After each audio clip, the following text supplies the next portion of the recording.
আসসালামু আলাইকুম ওয়া রাহমাতুল্লাহি ওয়া বারাকাতুহু। কাছে কিংবা দূরে, দেশে কিংবা দেশের বাইরে, যে যেখান থেকে দেখতে পাচ্ছেন প্রত্যেকের জানাচ্ছি মোবারকবাদ। আজকে আমাদের এই দাবি কোনো ছোট্টখাটো দাবি না, আমাদের এই দাবি কোনো ব্যক্তিগত চাহিদা না, আমাদের এই দাবি হচ্ছে নোয়াখালীবাসীর প্রাণের দাবি। আমরা দীর্ঘ 50 বছরের থেকে বেশিও আমরা দাবি করে এসেছি।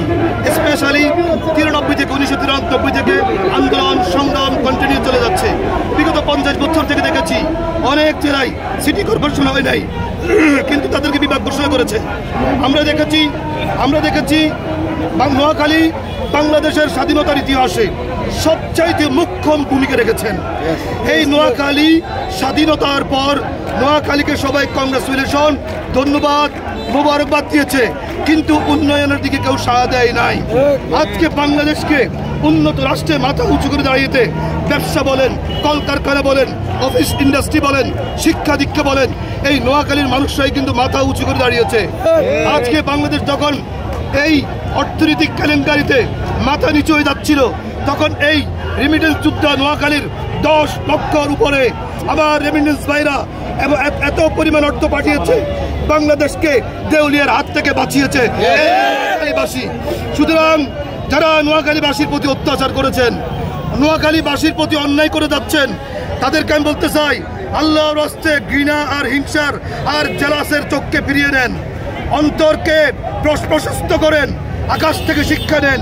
নোয়াখালীবাসীর হক, তাদের পাওনা, তাদের দাবি, ন্যায্য দাবি অনতি বিলম্বে নোয়াখালীকে ঘোষণা করতে হবে।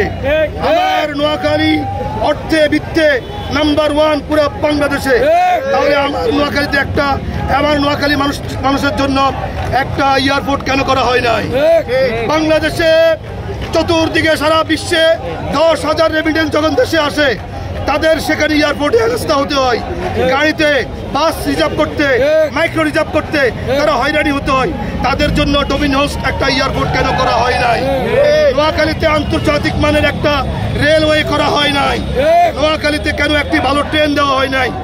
এখনো যদি আমরা চট্টগ্রাম যেতে হয়, আমাদের বাংলাদেশের অন্যতম এক জেলা চট্টগ্রাম, সেখানে আমার দেশের নোয়াখালী মানুষ যেতে হলে কুমিল্লা সময় ট্রেনে যেতে হয়।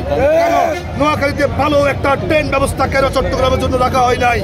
নোয়াখালীর মানুষ এখন পর্যন্ত অন্যান্য জেলা যখন নোয়াখালীতে আসে, তারা যখন আমাদের নোয়াখালী দেখে, আমাদের তখন লজ্জা মাথা নিচু হয়ে যায়। আমাদের এই নোয়াখালীতে নেতার অভাব নাই, এত নেতার ভারে নোয়াখালী কিছুটা তলাই গেছে। নোয়াখালীতে এত নেতা, এত শিল্পপতি, তারা শুধু ঢাকাকে প্রতিষ্ঠিত করে, তারা চট্টগ্রামকে প্রতিষ্ঠিত করে।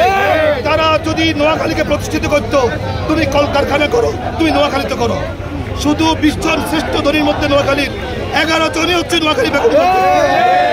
তারা যদি প্রকল্পগুলো, কলকারখানা, ইন্ডাস্ট্রিগুলো নোয়াখালীতে করে, তাহলে আজকে নোয়াখালী মানুষের কাছে বিভাগ খুঁজতে হতো না, বিভাগ নোয়াখালীতে দৌড়ে চলে আসতো। সুতরাং নেতার দলাদলি আমরা চাই না। বাংলাদেশের সেকেন্ড ম্যানও ছিল নোয়াখালীতে, একটা এয়ারপোর্ট করতে পারে নাই, একটা ভালো ট্রেন রেলওয়ে স্টেশন স্থাপন করতে পারে নাই, নোয়াখালীতে একটা পূর্ণাঙ্গ বিশ্ববিদ্যালয় করতে পারে নাই, নোয়াখালীতে একটা মেডিকেল কলেজ করতে পারে নাই পূর্ণাঙ্গ, নোয়াখালীবাসীর জন্য এয়ারপোর্ট তো দূরের কথা একটা সিটি কর্পোরেশন ঘোষণা করতে পারে নাই। আমার প্রাণের দাবি, যদি এবারে আমাদেরকে অন্য কোনো জেলার সাথে টাক লাগিয়ে দেওয়া হয়, মনে রাখবেন যে যেই মাসলাকে আসি, যে দল মত নির্বিশেষে আমরা রাজপথে আমাদের সবকিছু নিয়ে আমরা আন্দোলনে চাপিয়ে পড়বো। দেশকে আমরা অতিষ্ঠ করতে চাই না।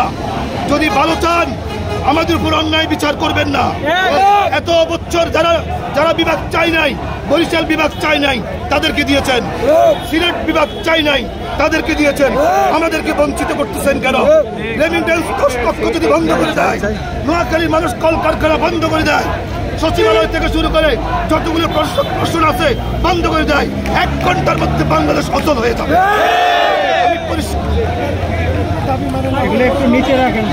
দাবি যদি মানা না হয়, আমাদের উপর যদি অবিচার করা হয়, আমরা পরিষ্কার বলে দিচ্ছি, আমরা পরবর্তীতে 1 সপ্তাহের মধ্যে আলটিমেটাম ঘোষণা করবো ইনশাআল্লাহ।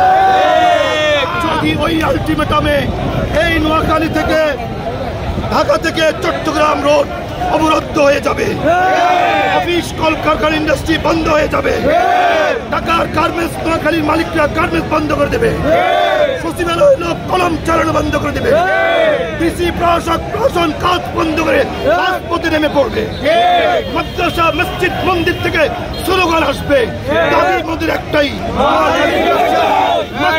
দাবি একটাই